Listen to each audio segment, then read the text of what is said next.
It is Fox Across America with Jimmy Failla, a man who did not have Arizona making the Final Four in his bracket. Joining us now is a guy who might have, and we got to just make sure he's doing okay. He's, of course, the Attorney General of the great state of Arizona, Mark Brnovich, in the house. Hey, man. Jimmy, my man, what's up? I wanted to make sure you didn't have Arizona going to the championship game, and you're not like hiding from the bookie right now. I'm going to tell you what, I am a happily married man, so I actually had the Wisconsin Badgers going all the way to the championship game against Duke. And so I just want to say, everyone out there in the Midwest, the Big Ten sucks. Every year, they break my heart. They suck. I don't know why I buy. It's like Charlie Brown and Lucy with the football. It's like they're so overrated. Anyway. Oh, it's so true. Purdue lost to St. Peter's. It's a mess. And by the way, well, you got Duke in the final. What a good matchup this weekend. Duke, Carolina. Everybody hates each other. That's epic, right? Yeah, that's epic, and there's nothing like those old school intra-state rivalry and hatreds to get everyone all fired up. And of course, those are, what do they call it? Those blue blood programs that, you know, they've got a national following. Everyone's familiar with them, and of course, then you got to listen to guys like Kennedy Smith go on and on about his beloved Tar Heels or whatever. But actually, you know what? Just really quick, so when I first got elected, because I'd never run for office, and so I sent letters out to a bunch of different coaches I admired, and one of them was Mike Krzyzewski, and I asked him, I said, what do you think the key to leadership is? That's all the question I asked. And I got great answers back from, people like Jim Harbaugh that wrote me a handwritten note saying it's team, team, team. Krzyzewski sent me a note back, and he said, I tell all my players and I tell everyone, look people in the eye when you talk to them. I just thought that was interesting. That's fascinating. That's Coach K saying that, huh? By the way, yes. Fascinating drinking game if you ever want to play it. Type the word Krzyzewski into your phone and do a shot every time it autocorrects. It can end bad. Is that like when you hold your tongue and you say, I slept on a pirate ship? Hold on now. Let me clean up this conversation. Mark Brnovich is on the line if you're just joining us, Attorney General of the great state of Arizona. Jump in here for me, because I've been covering this Title 42 lift out of the Biden administration. What did Title 42 mean, and what does this mean for our listeners in a nutshell? Okay. In a nutshell, Title 42 was a policy that was issued under the Trump administration that basically says border officials can immediately expel migrants who attempt to cross the border without allowing them to claim asylum. Mm-hmm. So, in effect, it was one of the few effective tools that we still have around now to try to fight illegal immigration in the surge. And so the Biden administration, as you know, and we've sued them over everything from, getting rid of the public charge policy to stopping building the wall, to the case we won just last week on the permanent guidance where they're not deporting people, deportation orders. Yeah. So they're eviscerating everything. And this is one of the last things we have standing left. And now the Biden administration is saying they're going to scrap it and get rid of it. And we know, and I know from talking to the border sheriffs, from people in Border Patrol, they literally think it's going to double the amount of people coming into the country illegally. So it's going to create another one of these massive tidal waves. And, we were talking about 2 million people illegally entering the country last year.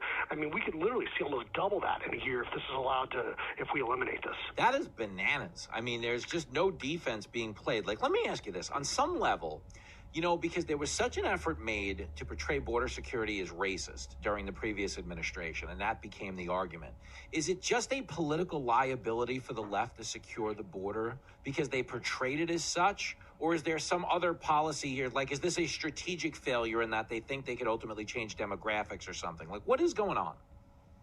I don't know. I think crazy has to explain crazy, quite frankly. And, and I honestly, I don't understand, Jimmy. And, you and I have talked about this. I am a first-generation American. My parents lived through World War II and communism. And I always say people want to come here. The reason why people immigrate to this country is because the rule of law means something. And what the Biden administration has done is undermine the very reason why people want to come here. And that's for that stability and certainty that the Constitution and the rule of law provides for all of us.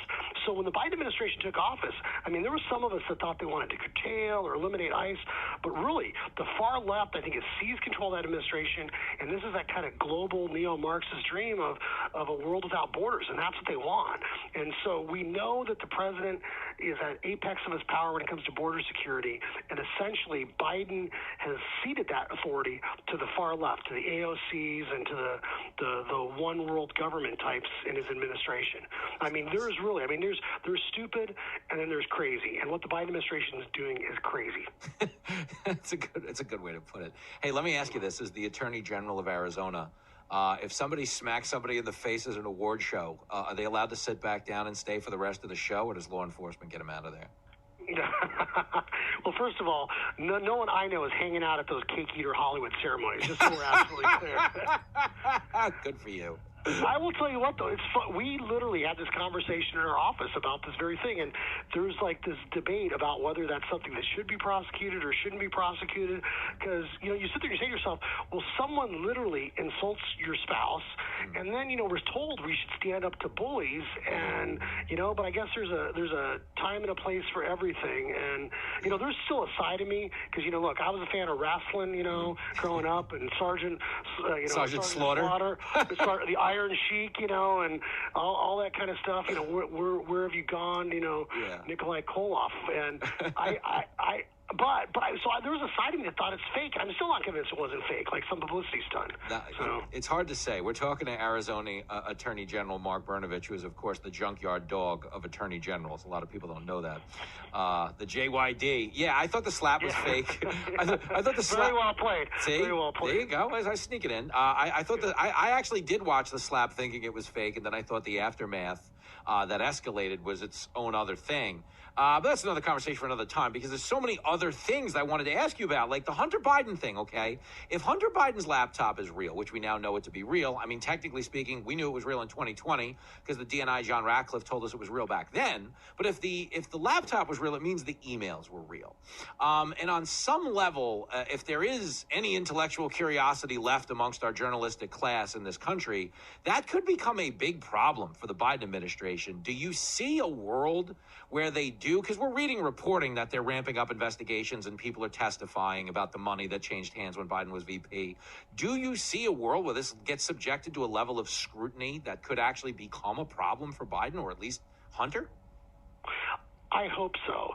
And this is being an objective optimist versus being, a subjective pessimist. Mm-hmm. And I guess, look, I'm a little bit cynical. I'm a public school kid, and I just sit there and I think there's I don't call it like the wealthy, the powerful elite. It seems like there's one set of rules for them. Mm-hmm. And I just think that, the media, the mainstream media just has moved on because the ends justifies the means for the far left. Yeah. And they've got this tool, this puppet, and, Joe Biden or whoever's talking his earpiece. And so, they don't want to rock the boat. So I think the mainstream media, most of the media is just going to ignore it. They're going to say, we're beyond that. Let's go away. But this is the fundamental, like when people talk about corruption in politics, why people are so turned off to politicians is that it's left-wing politicians, let's say like the Clintons or the Biden family, they go into government poor, and then years later they're like multimillionaires. It's because they basically trade off the power in their office, and that's why people are so disgusted in politics. And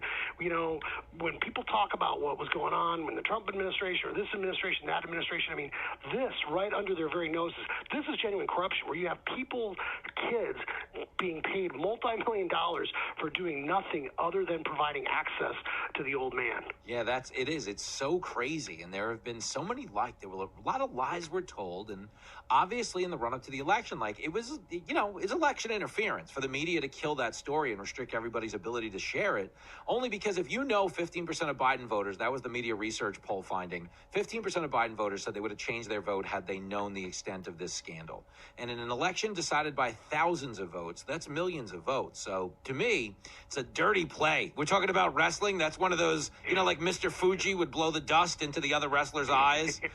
Then get hit with a steel chair and pinned. You remember that? Yeah, of course, but like I said, I think you got to go back to the 1980s with Sergeant Slaughter, and it was versus the Iron Sheik, and who is his tag team partner? I'm totally drawing a blank now. There was Nikolai Volkov, Boris Zukov. I'm trying to think.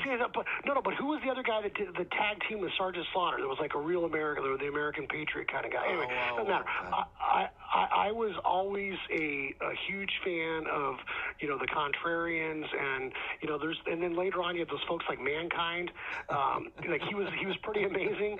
I mean, so it's obviously Hulk Hogan, but I was never a huge fan of Hulk Hogan. Macho Man Randy Savage. I'll tell you what, you got it. Anyways, Jimmy, I love being on your show. When Anyway. most people need a little excitement, they snap into a Slim Jim, but not us. We need a little excitement.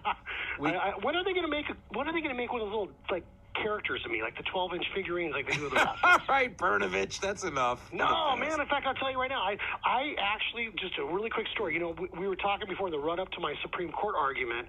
Yes. I wore my high tops to the Supreme Court, and I was so worried they were not going to let me wear those because that was the first time in the history of the Supreme Court someone wore their high tops. I actually carried a picture of my foot X-ray and was ready to play the old ADA card. So I can't remember if I told you that story. I just remember that you had sent me on the eve of your Supreme Court argument pictures of your potential sneakers, and I was just listen. I got them. Yeah, and it made me feel good to know you were focused on the things that matter, because the truth is we both know. No, but that sneaker energy, it does matter. So kudos to you. You did it right. Absolutely. I feel like, I hope one of these days, before you go on Gutfeld's show, you're thinking, I wonder if Brnovich thinks of this jacket. I wonder if he would approve. The eye in the sky. There he is. Yes, You are my Bobby the Brain Heenan when it comes to fashion. Good stuff. Listen. Jimmy Snuka. The Superfly. I'm sorry. Superfly Jimmy Failla. No, we're going to run this into the ground, and I'm going to miss my commercial break, but I love it. All right. You're the man. All right, brother. We'll do it again soon. You. Be well. There he goes, the great Attorney General from the great state of Arizona. We're back after this with